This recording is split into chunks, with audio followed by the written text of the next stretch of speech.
Narada, in Narada-sutra, actually, when we look at Narada-muni, well, what he have to go through, he also have the desire.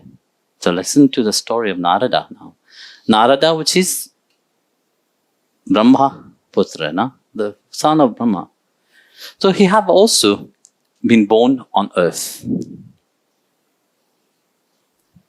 And in one of his life, you see, like life, Parantapa was saying, you see, what comes first is that ignorance. No? So you want to experience everything, you want to know everything. That's why you go through 8.4 million life species to experience. Not only one, 8.4 million life species you go through to experience life.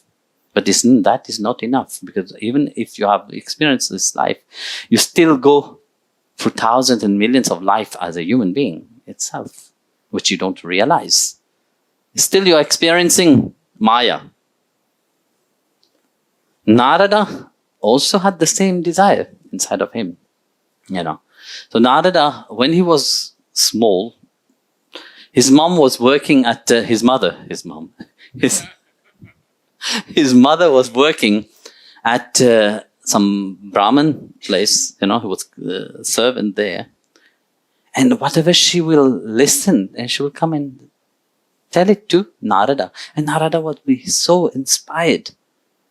At the age of 10, I think, he wanted to let go of everything and renounce everything, because he said, okay, you have heard all the greatness, but life have been given only to attain the Supreme Lord himself.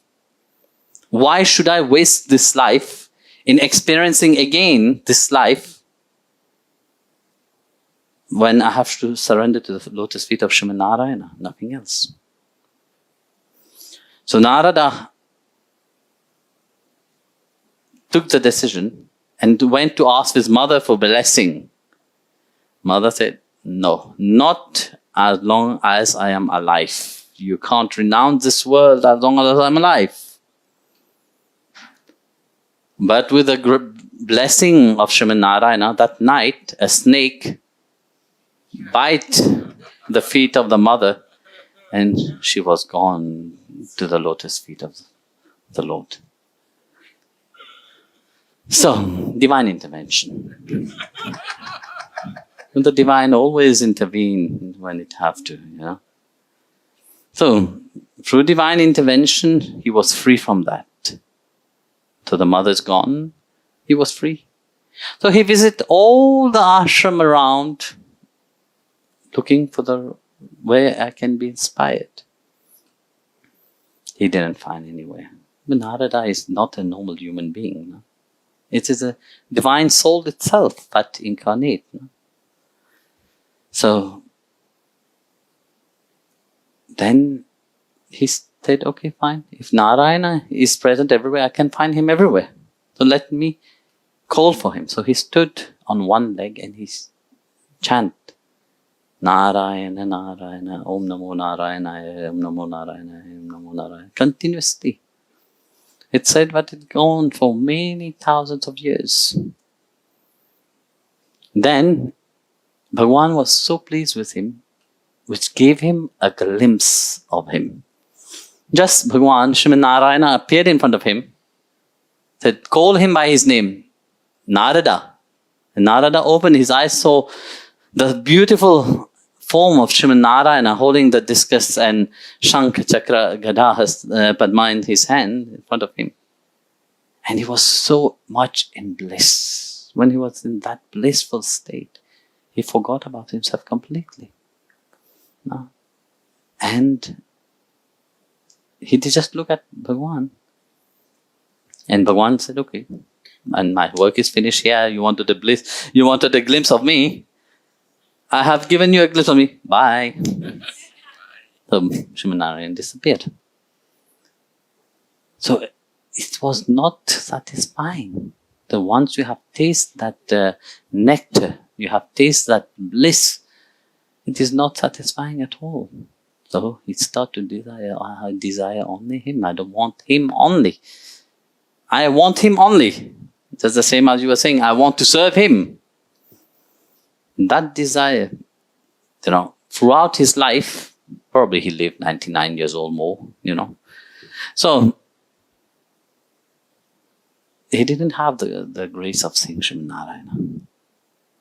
But on the day he was leaving the plane, Bhagwan himself appeared in front of him and blessed him.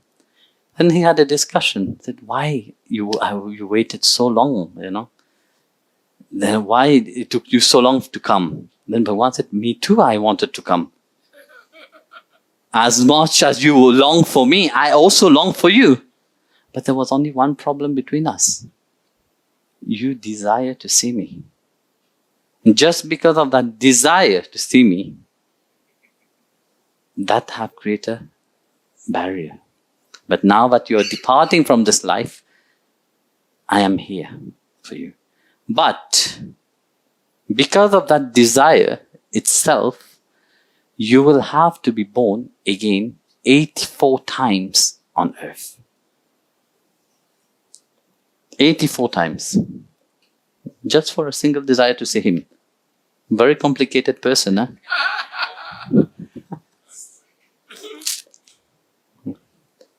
So, the question is, you see, but every human being is not free from desire. Then it's better to have desire for him, because you attain his grace by having desire for the world. Because having desire for the world, you will fall back again into the world.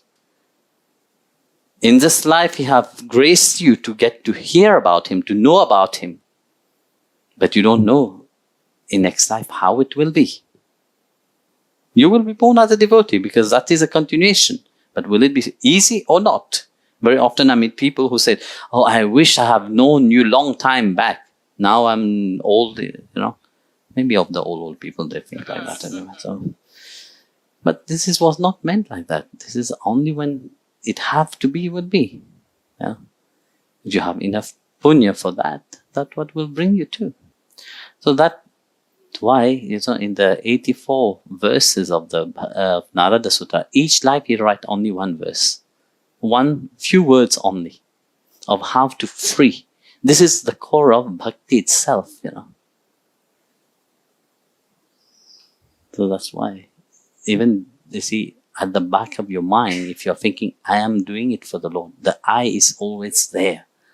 Whether you want it or not, that ego, that pride, that ignorance is still there.